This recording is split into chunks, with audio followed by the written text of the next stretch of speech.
À l'heure actuelle, tu es joueur pro, tu es aussi coach. Au niveau, on va dire, du coup, de ton parcours, si on revient globalement, du coup, tu as commencé online. On va dire, c'est à quel moment que tu as fait la transition de online à live? Explique-nous donc la technique du mode cheval. Est-ce que tout le monde peut réussir au poker? Y a-t-il une part de chance à long terme dans le poker? Peut-on arriver à passer pro tout seul sans jamais être coaché? Est-ce que tu joueras un jour les très grosses games, Hustler, 100, 200, 200, 400, etc. Ok les gars, on est parti pour l'interview d'Emilio. Après celle d'Adrien, on va voir ce que ça va donner. Donc Emilio, présente-toi rapidement. Qui es-tu? Directement, donc Emilio, 24 ans, joueur pro depuis 5 ans à peu près. Ok. Début bizarre, donc on va dire 5 ans, mais ça fait plus 4 ans. Ok. À peu près. J'explique pas tout de suite comment j'ai commencé le poker. Bon, globalement, quel âge t'as, etc. Ouais, D'où tu viens, ans. Raconte-nous tout. D'où je viens, donc un background, j'ai fait mes études en physique après avoir passé un bac S. Ok. Je me suis vite rendu compte que c'était un peu de la merde. Donc je me suis dit, on va juste arrêter les études. Et puis après, je me suis lancé directement dans le poker. J'ai pas fait grand chose d'autre. Je viens pas mal des jeux vidéo de stratégie, moi. Ouais. Quand j'étais ado, je passais toutes mes journées sur ça. Du style, j'ai beaucoup joué à LoL. Ok. J'ai beaucoup joué à Hearthstone. J'ai beaucoup joué à un peu tout. Et le jeu où j'ai passé le plus de temps, c'était Overwatch. Ouais. Pas tellement stratégie, mais j'aimais bien leading game. J'aimais bien pas mal de trucs. Et bref, j'avais aucun problème de passer 10-15 heures pendant mes week-ends sur les jeux. Donc on va dire tout ce qui est le grind online de manière générale ou même live, t'as vraiment l'habitude de pouvoir jouer longtemps, t'es vraiment quelqu'un qui vient du milieu du jeu vidéo. On voit en plus c'est quelque chose qui est souvent le cas chez pas mal de joueurs pro, soit qui viennent des échecs, souvent c'est des échecs, soit qui viennent du jeu vidéo. C'est vrai que ça crée direct, on va dire dès qu'on est petit, un côté vraiment très compétitif. Ça aide beaucoup dans le poker. Et puis pas mal un esprit de tryharder beaucoup quoi. Je jouais pas juste pour m'amuser quoi et passer les journées, mais c'était vraiment soit je jouais, soit quand j'avais rien à faire, je regardais des vidéos YouTube sur comment gérer une wave, c'est un truc où tu vas pas te dire putain je vais passer 30 minutes à apprendre à comment taper au bon moment le mob, le truc et bref. Déjà dans un côté perfectionnement du jeu. Ouais, de fou. Et genre toutes mes journées c'était orienté autour de ça quoi. Je faisais mes devoirs en 5 minutes, c'était bouclé, bâclé, fait vite fait, et je retournais jouer quoi. Et tu voulais déjà en vivre à l'époque? Ouais, quand j'avais 15-16 ans, c'était un peu plus compliqué, mais il y a une grosse scène qui s'est développée sur Overwatch au développement du jeu. Et donc j'ai fait des tentatives dans des petites teams, des machins, on faisait des tournois amateurs, payait rien du tout. Mais ça payait rien du tout, donc je me suis vite rendu compte que ça servait à rien. Ça va être compliqué, ouais. Ouais, donc sauf si t'étais vraiment un crack ultime, il fallait passer ses journées entières dessus. Et donc petit à petit, quand j'ai eu 18 ans, j'ai découvert le poker. Ok. Mon frère m'a mis dedans petit à petit. C'est vraiment lui qui m'a montré les bases, etc. Je sais que genre toi, t'as commencé ça à 13 ans, mais moi, j'avais aucune idée de ce que c'était avant mes 18 ans. Et mon frère m'a mis dedans petit à petit. Et au début, c'était juste chill, c'est un jeu de cartes, quoi. Mais j'avais vraiment une aversion pour les jeux de stratégie, les trucs dont je me disais ah putain, faut que j'apprenne à jouer le mieux possible. J'ai commencé à taper sur YouTube vidéos de stratégie. Avec ton background, tu savais déjà que s'il y avait de la stratégie, il fallait apprendre. Il y avait déjà une démarche de aller regarder des vidéos de stratégie, essayer d'implémenter ça dans tes games, etc. Ouais, c'est sûr. Je me suis dit déjà dès le début, je voyais pré-flop, tu peux soit payer, soit relancer 2, soit relancer 3. Je me suis dit c'est sûr qu'il y en a un qui est le mieux, tu vois, et qu'il faut peut-être varier, peut-être de temps en temps faire ça, peut-être ça. J'ai commencé à regarder des vidéos et puis je me suis enfilé dans la mine.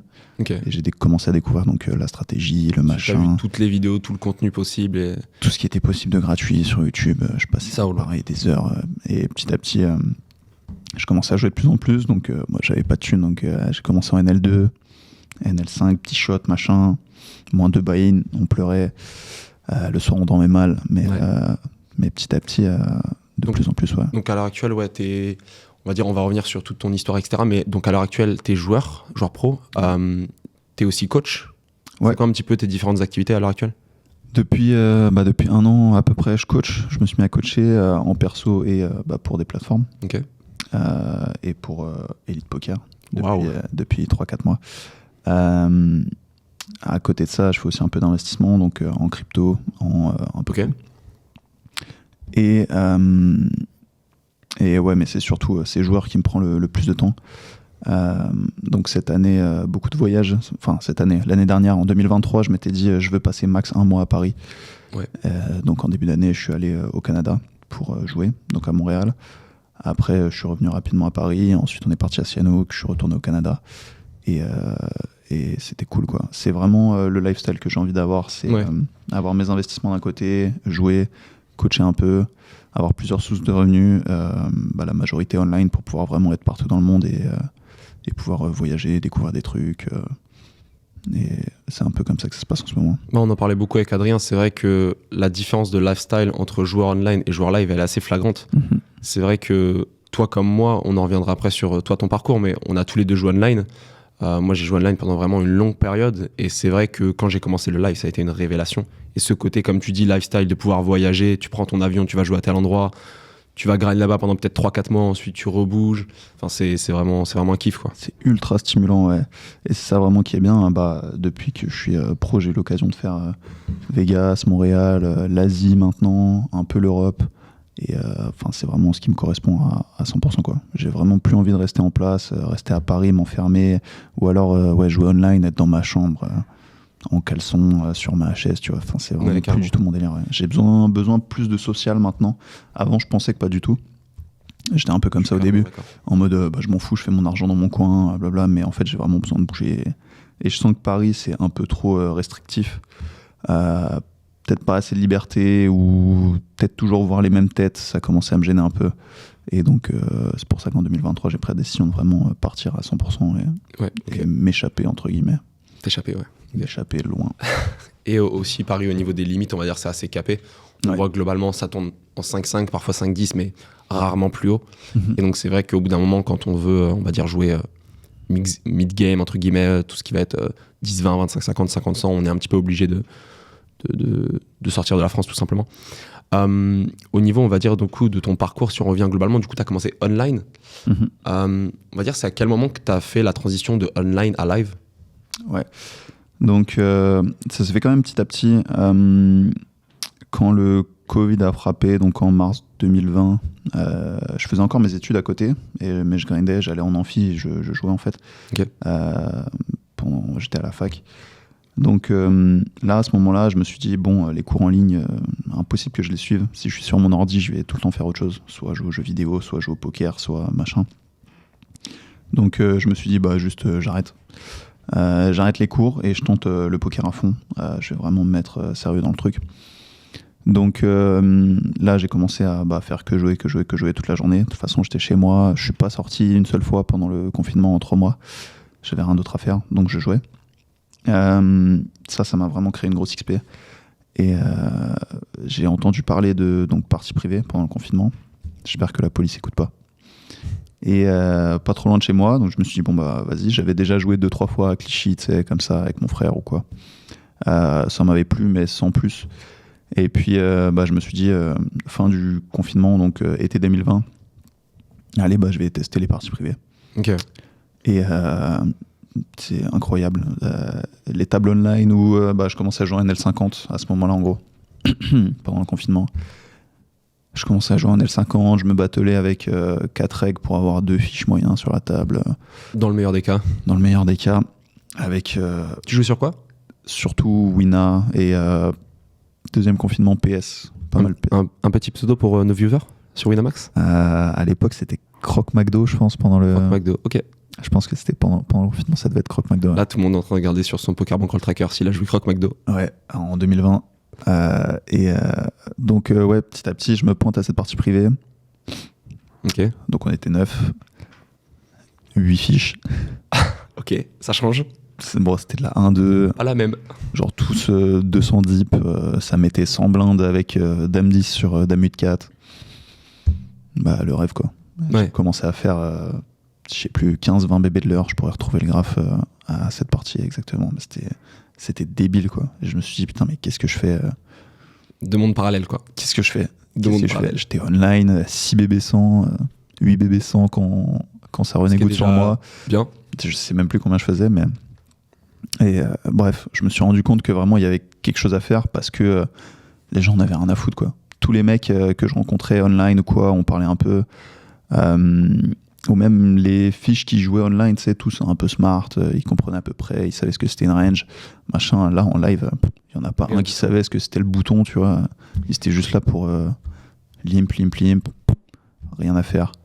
Et c'était vraiment pas difficile de gagner, quoi. Et là, je me suis rendu vraiment compte que c'était un monde parallèle et qu'il y avait moyen de gagner une tonne. Moi, ce qui m'a choqué quand je regardais, on va dire, le jeu des fiches en live et le jeu des fiches online, alors je parle vraiment pour tout ce qui va être NL200+, la 500, la 1K par exemple sur GG, on va dire que quand on regarde avec les datas, les stats des fiches, on voit qu'ils comprennent quand même beaucoup de notions. Par exemple, le fait de c-bet énormément en position, le fait de quand même beaucoup de check raise. J'ai vu énormément de fiches qui avaient des grosses fréquences de check raise. Et en fait, en live, ça n'a rien à voir parce qu'en fait, pour la plupart, surtout en France, ils jouent extrêmement face-up et donc on peut vraiment avoir des lines exploitatives absolument incroyables. Donc c'est vrai que ce côté, comme si tout le monde était débutant quand tu joues en live, il est assez fou et tu as vraiment l'impression d'être replongé en L2 en fait. Ouais, c'est vrai que moi, c'était vraiment ça mon ressenti, quoi. C'était les mecs ont top pair, ils mettent de l'argent, les mecs ont deuxième paire, ça check, les mecs ont rien, check fold.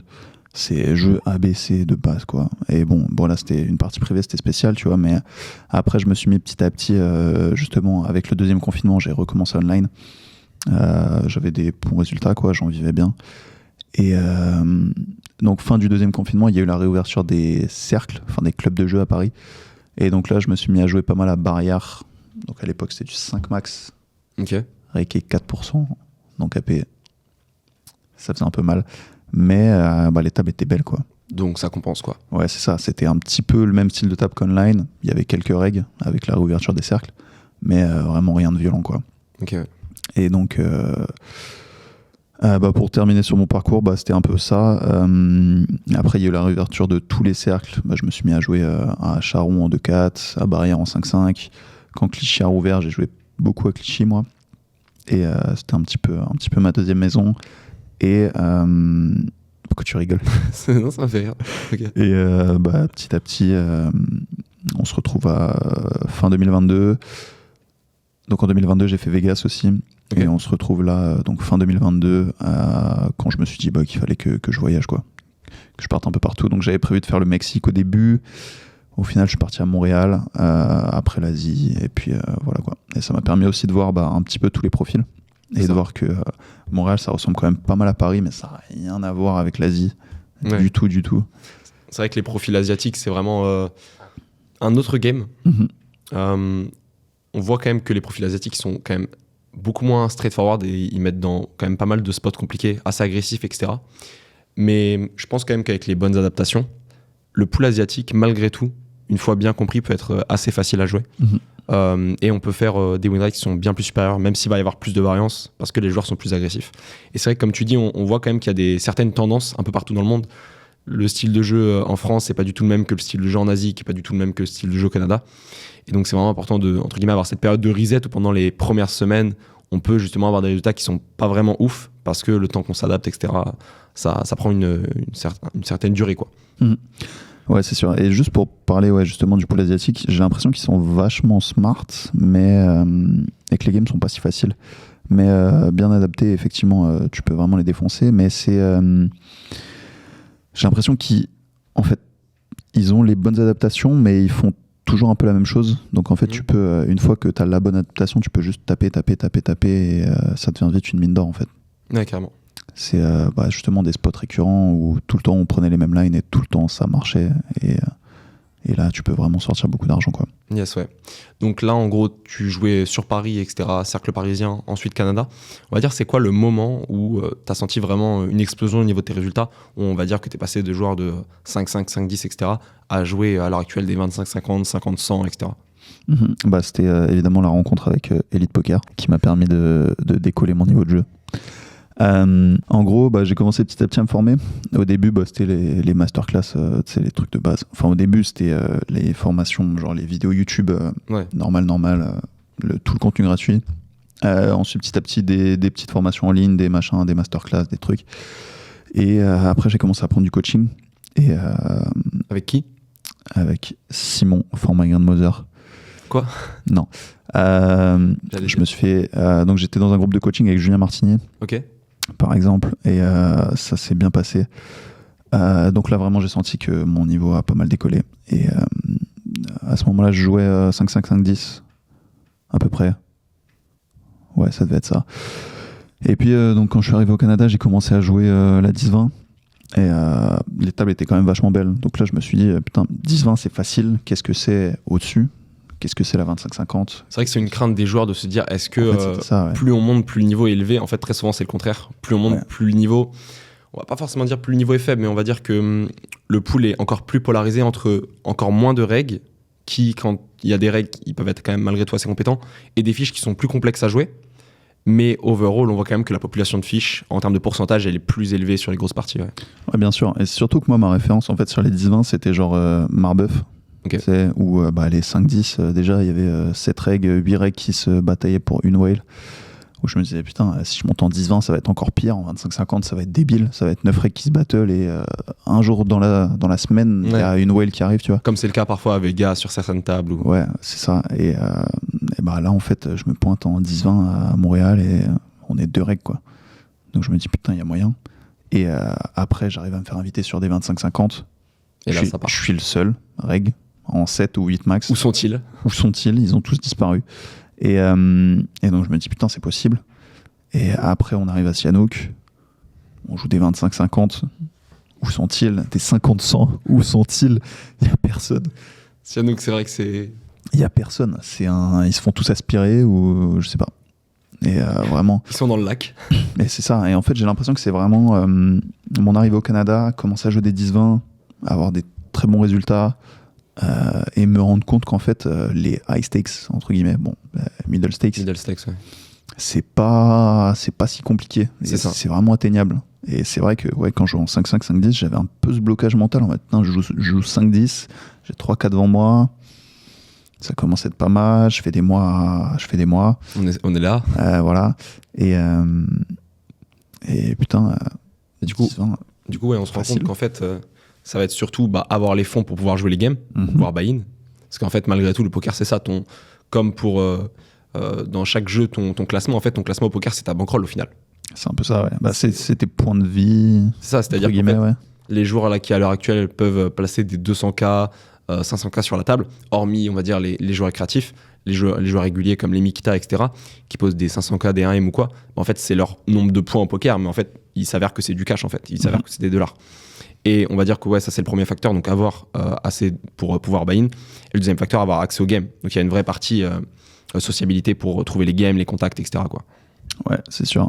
Et puis, ouais, c'est ça, vraiment se dire que tes points de vie, pour pouvoir les mettre sur la table, il faut les monter et que...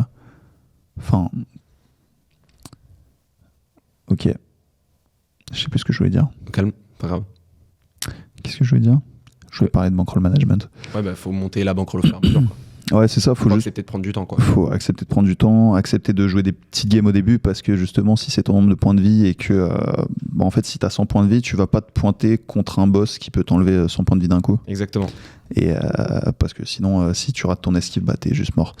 C'est vrai que le stacking, c'est vraiment un levier qui est fou pour ça parce que le fait de pouvoir se faire stacker sur des games où, par exemple, tu te fais stacker en 10-20, où tu mets $2 000 devant toi ou $4 000 devant toi, alors que tu as une bankroll à 2-3 000 $, c'est clairement un cheat code parce que tu peux passer en un mois à faire des mois à 20-30K, donc passer à 20K de bankroll alors que tu avais 5K, 3K de bankroll, quoi. Ouais, c'est sûr. Ouais, ça crée un gros levier sans prendre aucun risque, quoi. C'est ça. Et en plus t'es souvent stacké plus coaché. Ouais. Donc t'es en free roll pour gagner beaucoup d'argent et pour gagner beaucoup d'XP.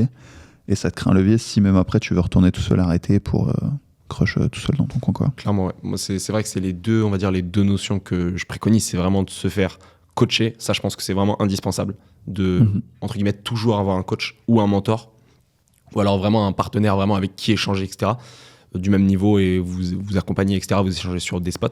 Mais on va dire que si vous n'êtes pas encore pro à l'heure actuelle, il vous faut, entre guillemets, un coach qui a déjà accompli cet objectif d'être pro pour justement qu'il puisse vous corriger vos erreurs et que vous puissiez ne pas perdre de temps et gagner beaucoup de temps à ce niveau-là, quoi. Et la deuxième chose, c'est vrai que on peut quand même arriver à monter les limites au fur et à mesure. On voit quand même qu'on peut malgré tout faire des mois intéressants et que ça peut aller malgré tout assez vite si on a des bons résultats. Mais c'est vrai que si on est stacké plus coaché, on peut vraiment passer comme certains joueurs qu'on accompagne, de joueurs de NL5, NL10 à d'ici 1, 2, 3 mois à grind des NL 2000, NL 5000 et faire des mois vraiment très intéressants, quoi. Donc c'est vrai que c'est un très gros levier. Toi, c'est un peu ça qui s'est passé avec Baki, si je dis pas de bêtises. Ouais. C'est vrai que ça a été un gros step-up, un gros levier. Et d'ailleurs, je vois un petit peu l'aventure poker comme ça, c'est-à-dire que globalement, dans notre aventure poker, on va quand même évoluer assez lentement au final. On évolue assez lentement, c'est-à-dire qu'on va stagner à une limite, ensuite on va monter, on va stagner à une limite, ensuite on va monter. C'est pas, on va dire, une courbe linéaire. Et on va dire que cette phase où tu galères et où en fait il faut persister, en fait il faut arriver à tenir le cap jusqu'à ce que tu aies l'opportunité qui ensuite te fasse décoller. Mais je pense malgré tout que tout joueur qui se met vraiment à fond dans le poker pendant 2-3 ans aura quand même une opportunité de progresser. Et au final, si on prend par exemple moi mon avancée poker qui s'allonge quand même sur beaucoup d'années, au final des opportunités pour me faire stacker et coacher avant j'aurais pu en avoir, j'aurais pu aller démarcher certaines personnes à ce niveau-là, mais faut le faire, quoi. C'est pour ça que vraiment je vous invite à échanger avec des gens, essayer de trouver un coach et de vous fonder au moins un groupe de travail pour pouvoir échanger, parce que le poker ça devient super compétitif, encore plus online. Et donc, c'est absolument essentiel de ne pas rester tout seul dans son coin, quoi. Ben, on en a parlé plusieurs fois. La dernière fois, tu m'avais demandé ce qui était pour moi le plus important dans le poker. Et moi, j'avais dit que c'était 100% l'entourage. Et que vraiment, si tu arrivais à justement te trouver un bon groupe, te trouver un bon coach, te trouver des bons amis, bref. Même, ce qui est dur dans ce milieu-là. C'est ça. Ou même que juste ta famille te soutienne. Ça fait une tonne de différence, et quand tu as l'esprit libre et que tu sais où tu vas, là c'est facile et tu peux dérouler. Mais forcément, si pendant tes sessions tu penses à d'autres choses, tu sais que même si tu fais une session où tu gagnes 600 bébés, tes parents vont t'engueuler parce que tu as joué au poker ou machin, forcément tu seras jamais 100% focus là-dedans et tu pourras pas décoller, quoi. C'est vrai qu'au final on se rend compte qu'une fois qu'on a les bonnes bases, un coach, on respecte nos règles de gestion de bankroll, à la rigueur on est stacké ou quoi, et on a un bon entourage, en fait ça devient facile. Il n'y a plus qu'à mettre les heures, quoi. Ouais, c'est ça. T'as juste à être un robot et puis à enchaîner. Tu sais ce que t'as à faire, t'as le niveau technique, t'as le mental. Il y a peut-être que ça qui manque. Et t'as juste à enchaîner, quoi. Il n'y a pas de raison. Tu fais une session négative, pas grave. Tu fais une session positive, très bien. Ça va te rapprocher de ton objectif et tu peux enchaîner. D'ailleurs, on va rebondir sur quelque chose. Explique-nous donc la technique du mode cheval. Putain, j'ai eu peur. Théorie du cheval. Donc on en avait parlé à Sihanouk. En coaching mental. En coaching mental, ouais. Je me suis retrouvé à faire les coachings mentaux à Sihanouk. Et donc moi j'ai une technique que j'aime bien. C'est à chaque fois, dès que soit je fais une session négative, qu'il y a un truc qui va pas, que n'importe quoi, qu'il y a un obstacle ou quoi, je me dis que je suis un putain de cheval de trait, en fait. Que j'ai un attelage de 36 tonnes là, que je suis en train d'avancer tout doucement. Et j'ai des œillères, en fait. Donc il y a une route devant moi, je sais qu'elle est tracée. En fait, je suis convaincu que à terme, je vais réussir. Je suis sûr, parce que j'ai fait le boulot, parce que j'ai tout ce qu'il faut pour réussir. J'ai un bon entourage, j'ai un bon mental, j'ai un bon niveau technique. J'ai la bankroll pour jouer les games qu'il faut. J'ai pas de risque de me broke. Donc je sais que de toute façon, dans 2 ans, j'aurai avancé, tu vois. Donc si sur une journée je recule, c'est pas grave. Donc je mets juste les putains d'œillères. Je suis un cheval de trait, et s'il y a des explosions à droite, s'il y a des gens en train de se tirer dessus à gauche, s'il y a des cailloux, je sais pas, ce que tu veux, à droite, à gauche, machin, moi je reste sur ma route, j'avance, je suis en train de tirer mon truc là, ma camionnette, ou je sais pas comment t'appelles ça, et juste j'avance tout droit, quoi. Donc vraiment ultra résilient, et tu t'acceptes en fait que parfois ça va mal se passer, que ça fait partie du game, et t'encaisses, quoi. Ouais, c'est ça. Moi j'avais une citation avant, c'était quand ça va mal, un café, un verre d'eau, fini. Et on est reparti. Et on est reparti, ouais. Et je pense que c'est ça un de mes gros points forts aussi au poker, c'est vraiment le mental. Et j'ai jamais eu de problème, parce que justement je vois pas mal de mecs ou quoi, et je pense que si tu fais genre 2 bébés de l'heure mais que t'as un mental de fou et que t'es ultra solide, je pense que tu vas mieux réussir qu'un mec qui fait 5-10 bébés de l'heure, qui a un mental éclaté, qui à 5h du mat après une session perdante se retrouve au blackjack, qui perd 2 pots 3 bêtes et qui se retrouve à spew au suivant. Et je pense que même si voilà, tu as un moins bon win rate, bah, ta progression elle sera beaucoup plus droite que tu vas jamais avoir de risque de te broke. Et en fait, bah, si tu te broke, tu peux plus rien faire au poker. Donc je pense que c'est peut-être la compétence la plus importante avec le niveau technique. Mais je pense que si justement le niveau technique plus faible peut être largement compensé par un mental parfait. Là, ça tombe bien, on va voir ça solide dans les questions. On va passer à une phase de questions-réponses. Je vais te poser plusieurs questions et tu vas me répondre uniquement par oui ou par non et on reviendra sur différents points. Ok. Es-tu prêt ? Je suis prêt. Alors, est-ce que tout le monde peut réussir au poker ? Non. Ok. Y a-t-il une part de chance à long terme dans le poker ? En tournoi ? Y a-t-il une part de chance en long terme dans le poker ? Non. Le mindset est-il plus important que le niveau technique ? Oui. On vient d'en parler juste avant. Peut-on encore gagner en cash game online ? Oui ou non ? Oui. Ok. Peut-on arriver à passer pro tout seul sans jamais être coaché ? Non. Ok. Est-ce que le milieu du poker est toxique ? Oui. Pardon. Est-ce que le poker online va finir par mourir ? Oui.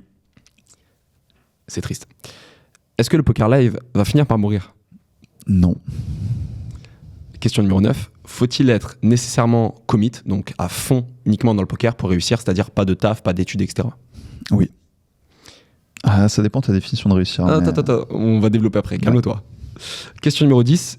Est-ce que tu joueras un jour les très grosses games, Hustler, 100, 200, 200, 400, etc. Oui. Snap, oui. Ok. Bon, intéressant. On peut rebondir sur plusieurs questions. Alors, je me souviens plus de ta réponse à la première. Tout le monde peut réussir au poker ? Non. Non. Pourquoi ? Parce que je pense que justement, on en reparlera dans les questions d'après, mais je pense que ça demande beaucoup de dévouement et des capacités. Je pense quand même que ça prend des capacités de base. Je pense que ça prend des capacités intellectuelles de base. Je pense. Faut être naturellement attiré par les jeux en général. Les trucs de stratégie parce que ça demande beaucoup de travail et en fait si t'aimes pas ça tu vas juste pas faire le boulot, t'arriveras pas à surmonter les moments difficiles. C'est ça, donc tu vas être pro en 1-2 à Charon et t'as quelque chose contre les joueurs de 1-2 à Charon ? Absolument pas, mais tu vas pas monter beaucoup plus haut je pense. Ok. Donc c'est plus dans ce sens là, je pense que tout le monde peut avoir un revenu supplémentaire avec le poker, okay, ouais. Mais je pense pas que tout le monde peut être pro et jouer 10 ans en plus naturellement. Tu penses qu'il n'y a pas de part de chance à long terme au poker ? En tournoi, si. Mais en cash game ? Cash game, je pense pas, non. Alors, ma question, c'est vraiment spécifiquement dans le poker. Je parle pas uniquement dans le grind quotidien. On va dire dans tout ce qui va être les opportunités ou quoi. Tu penses que malgré tout, si on va dire on saisit l'opportunité et qu'on maximise notre influence sur les opportunités, tu penses qu'à long terme, chacun a entre guillemets l'équivalence des mêmes chances ? Ouais, comme tu dis, si on parle purement de poker, parce que forcément, y a des mecs qui vont prendre plus d'opportunités, qui vont envoyer des messages à tout le monde et ça va leur créer des trucs. Bref, si on parle vraiment d'un pool général, enfin du pool global, je pense que tout le monde a à peu près les mêmes chances, ouais. Ok. Et que de toute façon, le parcours de tout le monde, ça va être à peu près le même. Ça va être commencer online, après voir qu'il y a des grosses games en live. Tout le monde se retrouve à jouer un petit peu en live au final. Tu penses pas ? Ouais. Je suis pas sûr. Ah ouais ? Franchement, le nombre de joueurs qui jouent online est quand même insane. Oui, non, mais ça, je suis ok. Mais il y a tout le monde qui se retrouve de temps en temps. Enfin, quand t'es un pro et que tu commences à jouer avec stakes. C'est vrai. Mais il faut déjà avoir monté la bankroll avant. Je suis d'accord que tous les mecs qui, à l'heure actuelle, ont 10 000, 20 000 $ de bankroll, ils vont aller faire leur session à Montmartre ou quoi. Mais on va dire tout ce qui va être le pool NL 5-10 ou NL 100. Il y en a énormément qui... Non, moi, tu me dis réussir. Pour moi, réussir, c'est jouer... Bien sûr. C'est jouer NL 1000+, et online et jouer 10-20+ en live, quoi. Mais donc, pour moi, tous les mecs, justement, qui jouent en NL 1000, se retrouve à faire un trip à Vegas pour aller jouer la 25-50, se retrouve à jouer des grosses games en live pendant les EPT, se retrouve à aller jouer en tournoi. Aller jouer en tournoi, beaucoup, malheureusement. Mais pour moi, c'est vraiment ça. Et donc, je pense que sur tout ça, non, en cash game, la part de chance, elle est vraiment extrêmement faible. À long terme, ouais. À long terme. Sur 10 ans, quoi. Si on parle sur 5-10 ans, sur une carrière poker. Ouais, je pense vraiment qu'elle est faible. Alors qu'en tournoi, en fait, ça va se jouer à peu de choses parce que si on prend. Si tu arrives à avoir ton one time sur un EPT, un WSOP, un WSOP sur n'importe quoi, t'es même sur 5-10 ans, tu vas pas en avoir beaucoup des one time sur des trucs comme ça. En fait, si tu arrives à en avoir un, ça va te créer des opportunités de fou. Tu vas avoir un gros boost de bankroll, tu vas commencer à être connu. Tu vas pouvoir justement investir, développer plein de trucs, développer plus ton réseau parce que tu vas avoir une renommée dans le poker. Et je pense que tout ça, ça crée une part de chance. Enfin, c'est créé par une sacrée part de chance quand même. Alors, je suis d'accord, mais pour moi, ça c'est spécifiquement pour les tournois en live. Oui. Je pense quand même que les tournois online, malgré tout, online, ouais, c'est pas pareil. On peut quand même arriver à lisser sur quand même plusieurs mois, sur plusieurs années. Mais je suis d'accord, on va dire, si on prend uniquement la partie live, entre le catch game live et le tournoi live, c'est vrai que clairement, en tournoi live, c'est assez dur malgré tout sur une grosse période de lycée, à moins qu'on fasse que ça. Mais même si tu fais que ça, en fait, si tu bombardes sur l'année, déjà, il y a énormément de variance. Si tu arrives à faire 150 tournois, c'est beaucoup. 1500 tournois sur 10 ans. 1500 tournois sur 10 ans, j'ai des potes pro d'MTT qui font ça en un mois. Hein. Ouais. Qui font 1000 MTT par mois. Bah non, ça fait beaucoup 1000 MTT par mois, mais... 1500 tournois, après on arrive quand même, en plus en live où le niveau est plus faible, où tu joues une seule table ou quoi, on arrive quand même à avoir des résultats intéressants. Je sais que sur les petits fields, alors peut-être que je dis des bêtises, mais sur les petits fields, il faut à peu près 300 tournois pour avoir des résultats, on va dire, qui commencent à refléter quelque chose. Et sur les gros fields, c'est à peu près 1500, 2000. Mais voilà, tu vois, c'est complètement possible que tu n'aies pas ton one time sur ça et que toute ta carrière, tu t'attendes ton one time et que Je suis d'accord. Donc tu peux être gagnant, ça, il n'y a pas de souci, mais tu ne seras jamais un grand nom du poker, entre guillemets. C'est ça. Est-ce que le tournoi là, il ne faut pas un petit peu le voir comme un investissement en mode, je buy-in mon tournoi à 10K, je sais qu'en moyenne, il va me rapporter 12K, 13K, je sais pas, je dis des chiffres comme ça, et le voir comme ça en mode, comme si tu investissais en fait. Ouais, pour moi, c'est plus ça. Plus il y a un côté vachement adrénaline, machin. Stimulant, et tout. Ouais, c'est quand même vraiment cool les tournois, tu sais, quand tu dis prun. Moi, ça m'est arrivé de faire 2-3 deep run là. Et Tissin Bragg, Winamax 6 mix, Sunday Surprise, 200 €, runner-up pour 11K en 2019. Ouais. Et WSOP. Ouais, WSOP aussi. Putain, c'est vrai, j'avais oublié. T'allais pas la dire. Ah ouais, non. C'est moi qui fais Bragg. Merde, comment il s'appelait, le housewarming, le 500 $, donc pour l'ouverture des nouveaux locaux WSOP, qui sont maintenant au Paris, là, hors chou, où j'ai fait 42e sur 21 000. Et voilà, donc ça, c'était vraiment aussi une sacrée expérience. Et ça, tu sais, même si j'ai gagné moins que ma meilleure session de cash. L'adrénaline est folle. L'adrénaline est 100 fois pire. J'ai eu 0 adrénaline en cash game, et très peu quoi. Maintenant, je suis complètement habitué. Alors qu'en tournoi, t'as toujours un truc, quand tu joues un flip à 15 BB, à 40 lèvres de 700K, ça fait un petit truc, tu vois. C'est vrai que, on va dire, alors, je vais essayer de schématiser ça, mais quand on joue en tournoi, et qu'on deep run, etc. Moi, j'ai pas eu beaucoup l'expérience, mais là, je parle vraiment des retours que j'ai eu, des retours que tu m'as fait, etc. Mais j'ai l'impression qu'on revient un petit peu au début du poker quand on joue entre potes pour 5 balles et que si tu gagnes 25-30 balles et que voilà, c'est très cool. C'est qu'en fait, tu reviens un petit peu uniquement au côté, en partie au côté stimulation de quelle carte va tomber, quoi. Ouais, et carrément, ouais. Pas ça te replonge dans on va dire, le côté débutant, mais t'es plus sujet à tes émotions et ça peut être d'un côté négatif aussi, mais on va dire que pour vivre l'expérience, c'est vrai, comme tu dis, qu'on retient beaucoup plus ces moments-là que la session de cash game live où on a pris XK et qu'au final, dans 2-3 mois, c'était cool, mais on s'en souvient pas, quoi. Ah ouais, c'est ça. Bah là, ma meilleure session de cash, je me souviens pas du tout des coups. Mon plus gros pot, même pas fait attention, tu vois. Alors que là, je me souviens la main avec laquelle j'ai bust, la main avec laquelle j'ai doublé à 200 left. Tu sais, je me souviens de tout. C'est une vraie aventure en fait. Ouais, c'est ça. Live. Donc ça, pour ça, bravo les tournois. Mais pour le reste... Est-ce que les tournois live, c'est quelque chose sur lequel tu voudrais te pencher à un moment ou pas ? Jouer des petits 10K, 25K. Ouais, c'est ça. Aller taper des petits boss. Jouer les high stakes, pourquoi pas. Ok. Mais après, je sais que ça demande beaucoup de taf. Donc, va falloir le faire. Beaucoup d'analyse de data, par exemple. Mais ouais, c'est quand même quelque chose qui pourrait me chauffer. Okay. Mais je sais que c'est pas du tout mon domaine de base et que pour l'instant, je suis bien en cash game, quoi. Okay, ouais. Donc, tant que j'ai des choses à faire en cash, entre guillemets, tant que j'ai pas fini le jeu, on va dire à peu près, sans brague, pour l'instant, je suis bien en cash. Et puis plus tard, carrément, ouais. Bah, surtout là, on a prévu d'aller à Vegas pour les WSOP. C'est vrai.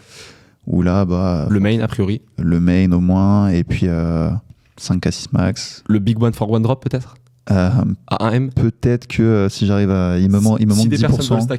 Il me manque 10% là, ceux qui veulent 10%. Le reste, on est bon. Le reste, c'est parfait. Ouais. Donc, ok, pour ça, le mindset est-il plus important que le niveau technique? On a beaucoup parlé de ça avant. On a parlé. Donc, ouais. Peut-on encore gagner en cash game online? T'as répondu non. Pourrais-tu nous développer ça? J'ai répondu oui. Ah oui, t'as répondu oui. J'ai répondu oui. Ouais. Alors, c'est vrai qu'en fait, c'est une question, on va dire qu'on pourrait la séquencer en plusieurs questions. Mm-hmm. On va dire que être pro, gagner en NL2, NL5, etc., évidemment que oui. En high stakes, est-ce que tu penses qu'on peut encore gagner? Je pense que oui, moi aussi. À toi de me dire, c'est toi qui joues sur GG et qui n'arrive pas à faire une session positive. Ouh, c'est vrai.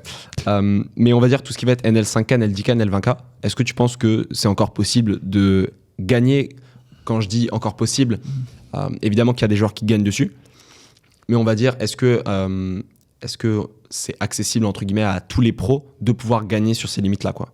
Ou est-ce que c'est un petit peu fermé et maintenant, ça demande, en fait, soit tu es à fond dans travail théorique, analyse de data et tu passes 10-12 heures par jour et tu grindes 2-3 heures quand la game est run, ou est-ce que tu penses que, on va dire que juste le reg random qui fait ses 1 heure, 2 heures de taf sur GT Wizard ou sur Flopzilla ou quoi, qui va jouer ces games-là peut arriver à gagner?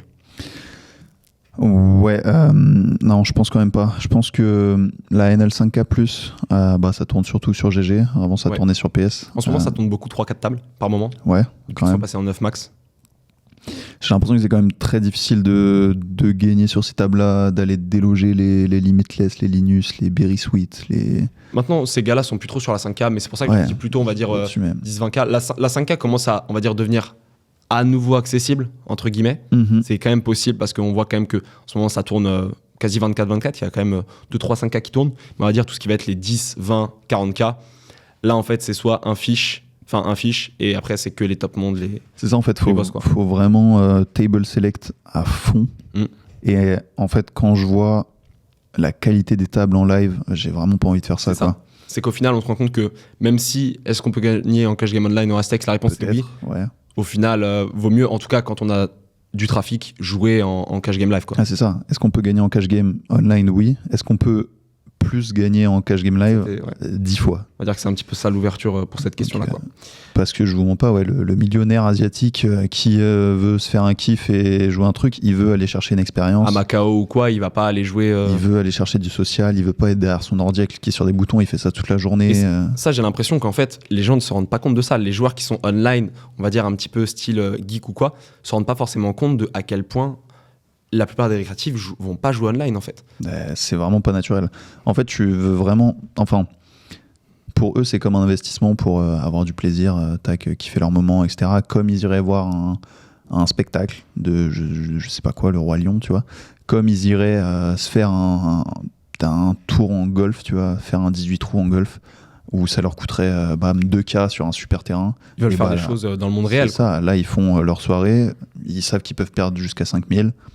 De temps en temps ils vont gagner, donc en plus ils vont kiffer. Mais la plupart du temps ils vont perdre, ils sont complètement ok avec ça, c'est un investissement pour leur plaisir, quoi.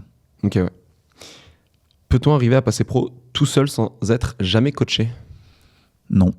Pourquoi est-ce que tu penses pas? Là on parle vraiment d'un mec ultra autodidacte, mais qui charbonne, hein. Petit Flopzilla, je note mes achats, je fais mon Flopzilla, etc. Ouais, tout seul à 100%, en fait j'ai l'impression que tu vas vraiment être buté dans des croyances limitantes assez vite. Ok. Donc je pense qu'avoir un œil extérieur c'est toujours important. Maintenant, est-ce que tu vas pouvoir passer pro de NL50? Oui. Est-ce que tu vas pouvoir passer pro de NL400? Je suis vraiment pas sûr. Parce que je pense que tu vas devoir naturellement te battre avec des gens qui ont beaucoup plus de ressources que toi. Oui. Parce qu'ils souvent plus d'expérience aussi. Plus d'XP, plus de ressources, parce qu'ils vont être coachés par des joueurs meilleurs que toi en fait. Donc naturellement, ils vont prendre leurs connaissances et les absorber, alors que toi, tu vas juste tourner en boucle, Flopzilla, ok, il touche 40% du temps flop, donc quand je sais bête, je fais un auto-profit. Ouais, c'est super. Ça s'arrête là, quoi. Mais ça s'arrête là, ouais, c'est ça. Clairement. Question numéro 6, question assez philosophique, on va dire. Est-ce que le milieu du poker est toxique ? T'as répondu oui. Ouais, quand même, ouais. Pourrais-tu nous apporter une réponse sur ces questions, ma foi, croustillantes ? Croustillante. Je pense que il y a beaucoup, c'est assez naturel, mais tout le monde va assez naturellement comparer ses résultats. Tout le monde va dire ouais, un tel est nul, un tel est pas fort, un tel fait des vidéos mais je suis meilleur que lui, un tel a fait une session à plus 5K mais il mérite pas ou quoi. Un tel n'est pas Linus. Un tel n'est pas Linus. Et je pense que ça va être assez naturel pour tout le monde de se comparer aux autres et de l'herbe est toujours plus verte ailleurs. Donc tout le monde va se dire ah, putain mais lui il mérite pas, putain mais lui machin. Donc ça va créer une ambiance assez morose, compétitive, alors que compétitive malsaine plutôt. Ouais, malsaine, alors qu'il n'y en a pas forcément besoin. Parce que regarde, toi et moi, on s'entraide, tu vois, on peut complètement réussir à deux. Carrément. Je sais que si tu fais une session positive, ça va pas m'impacter moi, quoi. Je suis content pour toi. Ça va pas enlever tout l'argent du pool et moi je vais plus rien pouvoir gagner. Donc moi je suis plus dans cet état d'esprit là où vraiment on peut réussir à plusieurs. C'est ça. Je suis dans des groupes machin, etc. Tout le monde peut réussir, tu vois. Et j'ai l'impression que c'était pas mal ça avec les joueurs de tournoi. On a l'impression que je tape beaucoup sur les joueurs de tournoi, mais pas tant. C'est vrai. Mais où c'était un peu putain, mais lui, à chaque fois, ou même j'ai fait des sessions avec des potes online ou des trucs comme ça, c'était putain, lui il est nul, putain, lui, qu'est-ce qu'il fait putain, il a C-bet un tiers sur As-Dame Brick alors que c'est un C-bet pote. C-bet polar, mais qu'est-ce qu'il fait ? Qu'est-ce qu'il fait, tu vois ? Il y a tous les As-Dame. Plein de trucs comme ça. Et c'est vrai qu'en fait, les personnes ont vraiment tendance à juger le niveau des autres avec uniquement la phase visible.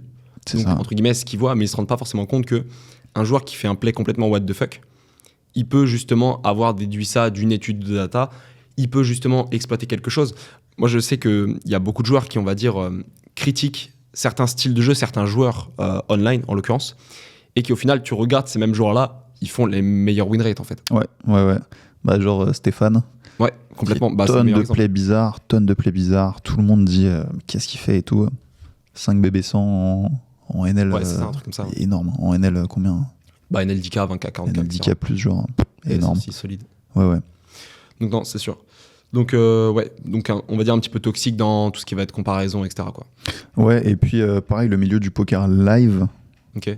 C'est pareil pour moi, il faut faire vraiment attention. Plein de cafards, de machins. De petits loupards, quoi. Ouais, voilà, plein de loupards. Donc, si t'arrives à 19 ans tout frais et que tu sais pas trop ce que tu fais, faut faire quand même attention. C'est vrai. Mais après, avec l'expérience, tu te rends assez vite compte, pas prêter d'argent, pas machin, pas faire confiance aux gens, parce que c'est important. C'est ça, parce que tout le monde s'en fout de toi, à part quand tu peux prêter de l'argent, quoi.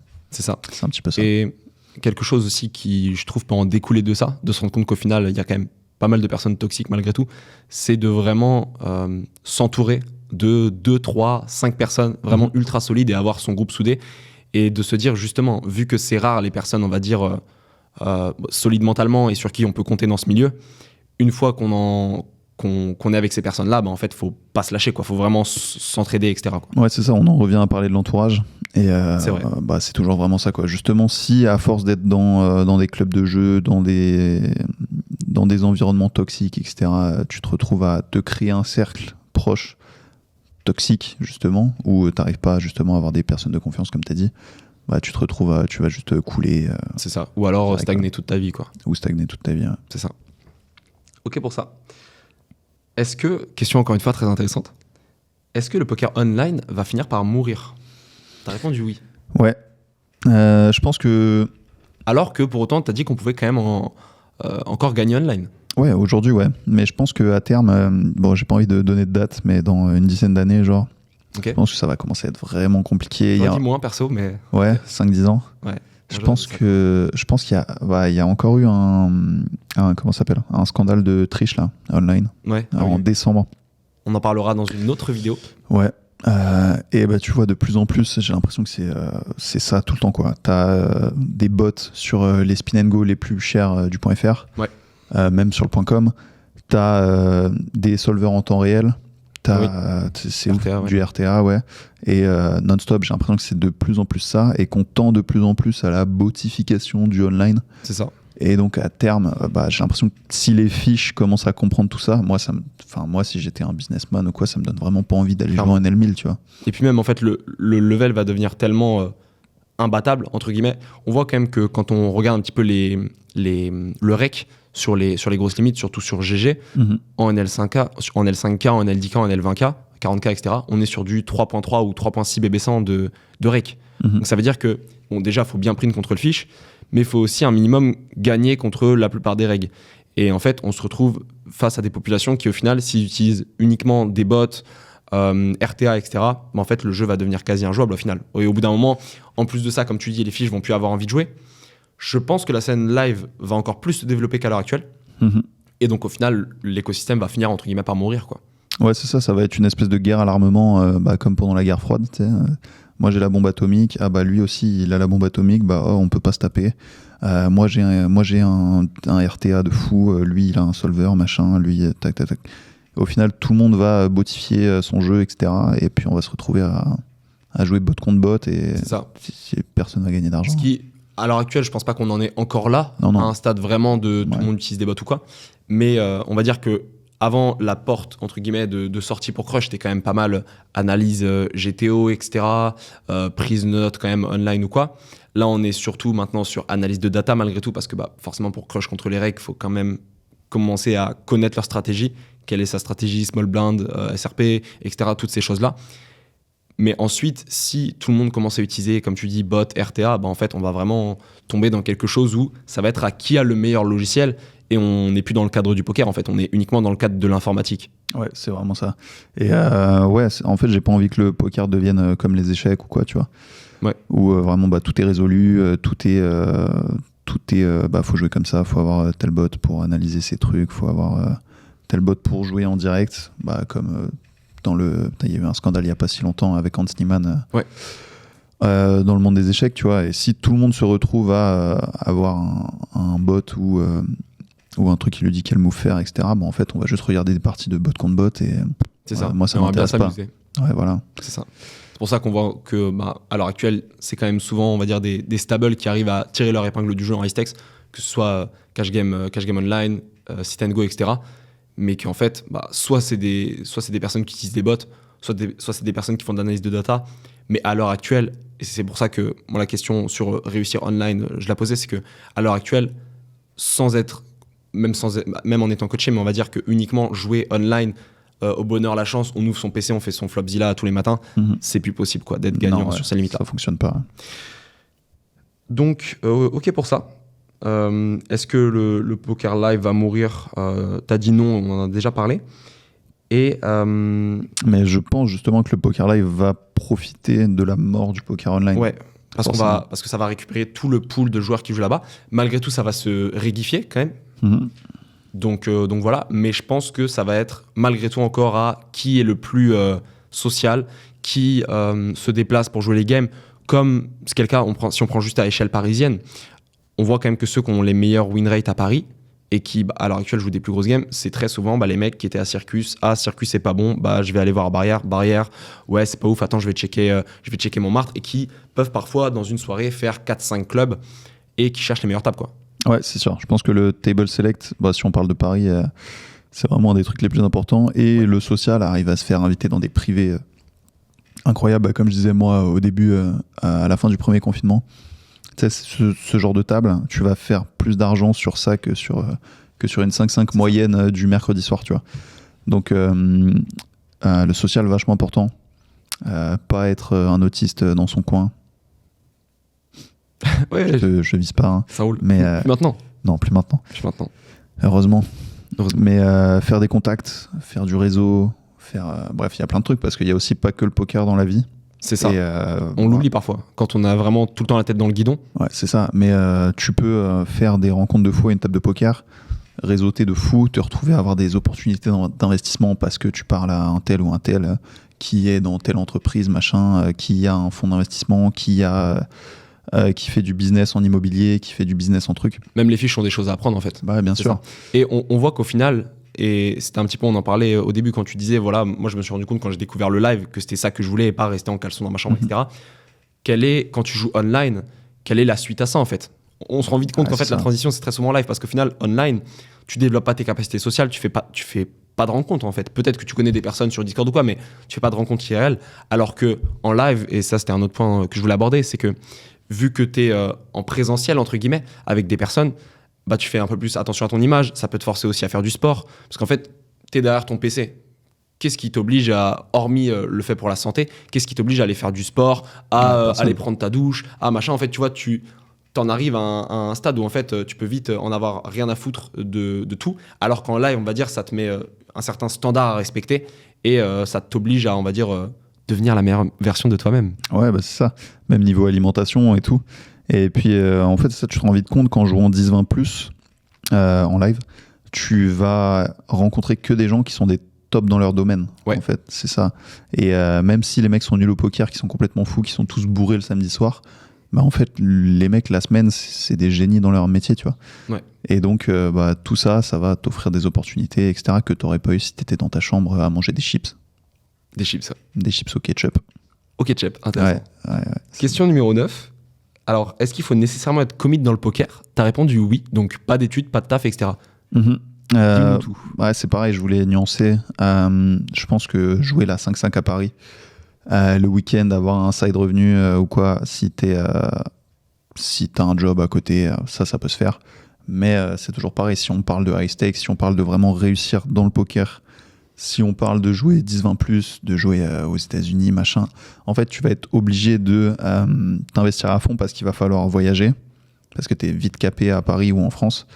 Il va falloir te commit, passer des heures, passer 50 heures semaine sur le poker. Niveau progression surtout, parce que si t'as un taf et que tu passes 1 à 2 heures par jour au poker, ou alors même 10 heures par semaine au poker, comparé au mec qui vraiment est investi à fond, c'est ça. En fait, fait une différence de fou. C'est ultra concurrentiel. Donc une fois que tu arrives en 10-20, si tu travailles moins que les autres, tu vas régresser. Ouais. Eux vont progresser. Le gap va se créer, tu vas perdre contre eux, tu vas pas gagner beaucoup contre les fiches parce qu'eux vont prendre les spots, etc. Et donc tu vas te retrouver à juste être BE ou perdant. En live, il n'y a pas de rakeback, donc bah, tu vas juste perdre petit à petit. Mais écoute, globalement, on a fait le tour. Quels vont être un petit peu tes projets pour cette année? Donc on a un petit peu parlé de Vegas. Sinon, hormis ça, c'est quoi un petit peu tes plans pour cette année Là, je retourne à Montréal. Ok. Donc, gérer 2-3 trucs et puis continuer la médiatisation. Donc, je pense que vous avez vu les shorts sur Instagram, très bonne qualité. Les shorts sur YouTube, les réels sur Instagram. Ouais. D'excellente qualité avec des bruitages magnifiques. Des grosses explosions. Des explosions énormes. À la Mr Beast. Oui. Et donc, voilà, c'est ça. Ensuite, Macao avant Vegas. Ouais. Je pense, si tout se passe bien, au moins 1 mois. Et beaucoup de voyages. Après, ça va être Vegas. Donc pendant 1 mois, 1 mois et demi, pouvoir gérer là-bas. On voulait faire des vlogs. On voulait documenter un maximum ce qu'on va faire. Ouais, lifestyle, etc. C'est ça. Grosse villa. Énorme villa. Moula. Piscine. Woman. Argent. Et donc là, on voulait jouer des tournois. Jouer le main. Jouer des petits 5K, des petits 10K, des petits... Parce qu'au final, on critique les tournois, mais on va jouer le main quand même. Ce qui est... le main, c'est légendaire, t'es obligé de le jouer. Un tournoi, c'est autre chose. Si t'as ton one time dessus, le jeu est terminé. C'est ça. Et ensuite, pas trop de plans. Qu'est-ce qu'on fait après? On va voir, on va s'adapter. En fait, ça en revient à ce qu'on disait tout à l'heure, il faut être vraiment flexible. Si l'action est à Macao, on ira à Macao. Si l'action est à tel endroit, on s'adaptera, quoi. Pas trop de plans après l'été, mais c'est ça. Déjà, Vegas, je pense que c'est un très beau plan. Beaucoup de choses à faire là-bas. Un projet secret en cours. Des contacts à faire pour potentiellement jouer des games, que ce soit à Vegas, aussi, à Los Angeles, etc. Beaucoup de projets secrets en cours au final. Énormément Ils vont se dévoiler au fur et à mesure sur cette chaîne. On en dira plus au fur et à mesure. Ça va arriver tout doucement. Bah écoute, Emilio, c'était très cool de faire cette interview avec toi. Ouais. C'était particulier parce que on est ensemble au quotidien, on échange beaucoup ou quoi. Beaucoup trop. Beaucoup trop, c'est vrai. Mais je pense que ça a intéressé la plupart des personnes qui ont regardé ce podcast. Si vous avez des questions, n'hésitez pas à les poster en commentaire. On va avoir prochainement un format un peu différent des interviews. On va faire un podcast avec du coup les deux invités que vous avez vus, Emilio et Adrien. On va parler de divers sujets sur la triche au poker, l'actualité poker et les résultats de divers joueurs. Donc n'hésitez pas à nous suivre sur notre chaîne YouTube, à vous abonner, mettre un petit like si ça vous a plu, petit commentaire et évidemment à nous suivre sur nos réseaux sociaux perso et les réseaux sociaux de Elite Poker. Voilà pour ça. Des bisous. Ciao.